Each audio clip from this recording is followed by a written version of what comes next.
것 같습니다. 첫 번째 키워드는 그때는 안 되고 지금은 된다.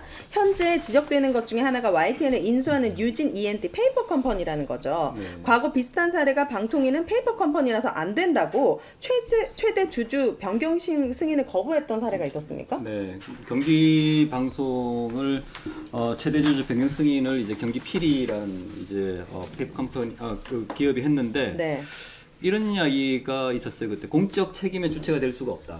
그러니까 이제 그게 정답이죠 사실은. 왜냐하면 미디어라고 하는 것들이 공적 책임이 있는데 기업이 못하는다는 말이 아니라 네. 책임 있는 기업이 아니다라고 해서 네. 거부를 했던 적이 있습니다. 그게 네. 2015년 방통위 때인데 거의 지금 유진 기업의 유진 E&T에 대해서는 반대로 이제 이야기를 하고 있는 거죠. 공적 책임에 대한 아무런 문제가 없다. 그래서 이제 허용을 해줄게. 그래서 그때는 맞는데 지금 왜 틀리냐 네. 이런 이야기가 나오는 거예요. 같은 기준으로 그러면 다른 결과가 나온 이유는 뭡니까? 이게 보통 내로남불이라고 그러잖아요. 이게 뭐 모든 걸 내로남불 퉁치는 걸 저는 별로 안 좋아하는데 최근에 가장 비근한 예는 그건 것 같아요. 특검을 피하는 자가 범인이다. 과거에는 이제 그 기준이 명언이었던 것 같아요. 그렇죠? 범인은 이제 특검 받기가 이제 무서우니까.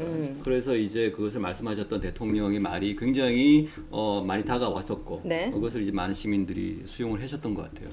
근데 지금은 이제 특검을 피하는 자가 범인이란 말을 하지 않죠. 네. 네.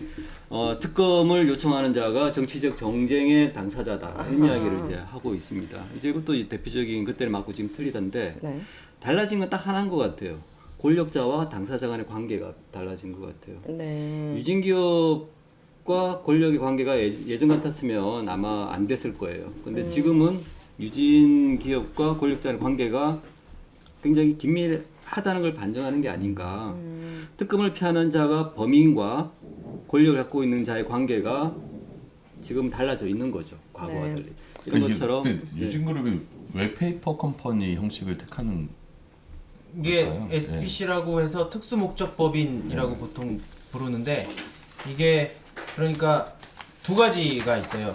특수목적법인을 만들어서 특정 기업을 인수하고 하는 이유가 첫 번째는 위험이 본체 계열사 전체로 확산하는 걸 중간에 차단할 수 있어요. SPC를 통해서 혹시나 YTN에 무슨 일이 일어났을 경우에 뭐 이런 게 채무 관계로 얽혀 있으면 위험이 전가되잖아요. 그리고 두 번째로 이 SPC는 빚을 내기가 쉬워요. 만약에 유진그룹 같은 경우는 레미콘 회사를 하는 유진 기업이 주력이고 또 유진 투자증권이 있거든요. 네. 근데 그 기업들이 만약에 YTN을 직접 소유했다. 그래서 YTN에 투자를 하기 위해서 은행에서 차입을 한다. 그러면 유진 기업의 채무 상태까지 따져야 되는 거예요. 근데 SPC를 만들어 놓으면 그런 거 따질 필요 없이 YTN 자체만 놓고 돈을 빌릴 수가 있는 거죠. 이 SPC가 자본금 1,000만 원의 대표이사 한 명뿐이라고 하는데 여전히 이 승인 과정 순간에도 이걸 유지했는데 승인을 해준 겁니까? 이게 유지되고 여기에 더해서 사회이사도 좀 선임하고 직원도 늘리라 하는 것이 조건부 승인의 조건입니다. 자본금 1,000만 원. 그러면 우리가 그냥 페이퍼 컴퍼니 만들어서 YTN 잘하겠다고 각서 내밀면은 승인해줘야 되는 거 아니에요? 아유, 삼천 경쟁자가 명하고요. 강력한 경쟁자가 될 수 있죠. 아, 네. 고인님은 가능할지 모르겠네요. 네. 궁금한 게 네. 그러면 YTN의 매각이 완전히 마무리되는 시점은 일단 방통위는 통과됐는데 어느 정도 걸릴까요? 이게 방통위에서 승인을 하면 네. 5 거래일 안에 잔금을 납입을 해야 돼요. 굉장히 디테일하게 들어갔네. 아, 잔금이 얼마인데요?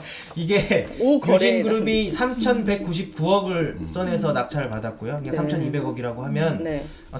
그 중에서 10%를 계약금으로 이미 납입한 상태입니다. 네. 잔금은 아직 치르지 않았어요. 그래서 5 거래일이라고 하면 설 연휴 빼고 16일까지 한전 나머지 KDN과 마사회에 입금을 해야 돼요. 그러면 주식은 넘어옵니다. 그때부터는 이제 경영권을 접수했다고 보면 돼요. 이제 그리고 나서 유진그룹이 해야 할 일은 아마도 사장을 교체하는 걸 거예요. 지금 KBS에서 일어난 일이 바로 그런 거잖아요. 네. KBS 이사들 바꾸고 뭐 그래도 직접적으로 보도가 무너지거나 그러진 않는데 네. 사장 바꾸고 나서부터 본격적으로 언론 장악이 시작되지 않습니까? 네. 아마 YTN 하다 YTN 임기도 에서도 좀 얼마 안 남지 않았어요? 근데 네, 올해 9월까지라 아, 근데 우장균 사장이 TBS처럼 그렇게 호락호락하게 넘어가지 않겠다라고 인터뷰한 걸 봤거든요. 어떻게 하실까요? 글쎄요, 제가 내일 만나서 물어보려고요. 어떻게 하려고 모르겠는데. 아 저는 솔직히 되게 안타까운 게 YTN 같은 경우는 보도 전문 채널인데 거의 80% 정도가 거의 보도를 하고 있는 특수 방송이잖아요. 채널이죠. 근데 네. 보통 저희가 24번을 되게 많이 보거든요. 이게 YTN 번호인데 네. 무슨 사건이 나면 YTN을 봅니다. 근데 아마 많은 시민들이 그럴 텐데 총선 앞두고서 약간 이런 여론 형성을 특히 그렇기 때문에 보도 채널을 하는 경우에는 그 뉴스를 통해서 여론 형성을 굉장히 많이 하는 곳이잖아요. 그렇기 때문에 사실 이 구조 그러니까 지배 구조 자체가 공혁성을 가져야 되는 부분인데 최근에 KBS 보도로 저희가 언론 아싸에서도 얘기도 하고 했잖아요. 9시 뉴스, 큐시트 네. 뭐 이런 것들이 얼마나 황당무계하고 땡인 뉴스인지 24시간 그런 뉴스 하기를 바라는 거예요. 끔찍하네. 그런데 예전 같은 경우는 공기업 지분을 통해서 직접 낙하산 사장을 내려보냈는데 네. 이제 그렇게 되지는 않아요. 왜냐하면 낙하산 사장이 내려와도 저희가 YTN 노동조합이 이명박 박근혜 정권 거치면서 쌓아온 것들이 있거든요. 공정방송 제도들이 있어요. 이거를 한꺼번에 허물기가 낙하산 사장이 허물기가 너무 힘이 든 거예요. 그러니까 아예 자본에 넘겨버리는 거죠.